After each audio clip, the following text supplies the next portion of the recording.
Good morning, welcome back to the farm. It is a cold, cloudy, windy day here, and I just wanted to show you the farm updates that I've been doing. So if you remember before on a couple of videos that this entire section of wall right here was just bare concrete, like around here and right here.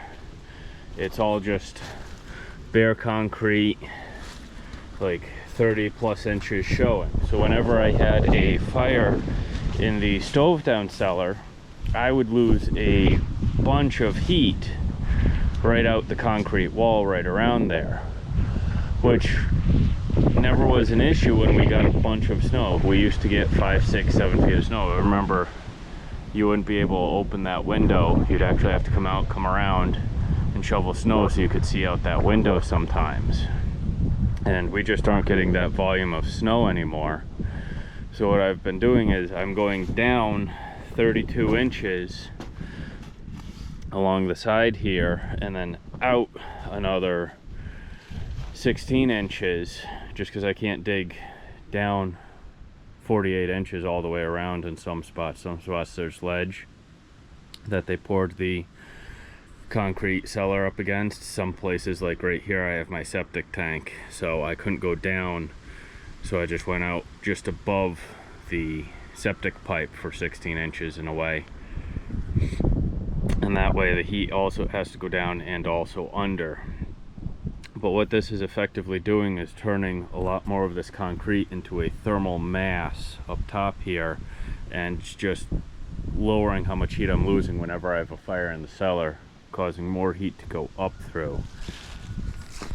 This is R15 right here, so it's matching the walls here. The walls here were built in 1970, 1971 with 2x4 studs and R14 insulation in there, plus the drywall and the stuff on the outside, and all of this vinyl has insulation on it. So it's R15, R16 on the walls. Now we have R15 going right up the entire concrete.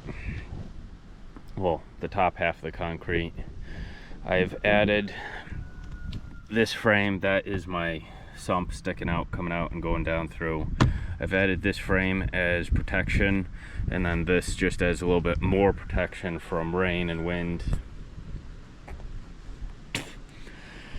To that, it's I didn't seal it because I want to take it off in case I need to get in there, and I pre-drilled all of the holes so that those can back right out and seal back up, no problem.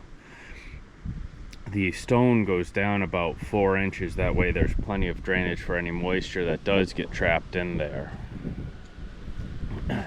And I am sealing the insulation up against the wall as I go, and filling it up through. Oh, there are my gloves. I've been looking for that.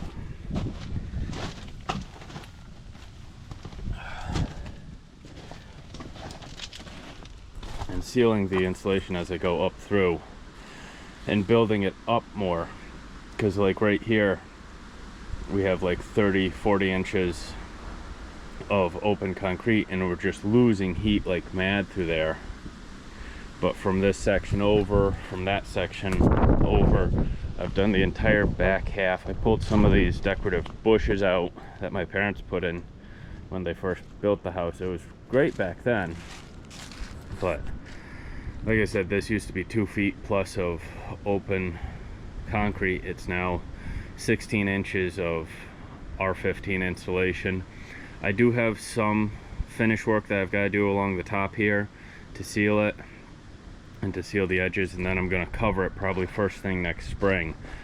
It's getting late in the year and we're expecting snow any time here now, so I'm just trying to get it insulated, and then I just put some stone up around it to help brace it and help with drainage. I can pull that away easy enough when I put a cover, finishing cover over top of it, and then I worked my way around with overlap on the edges.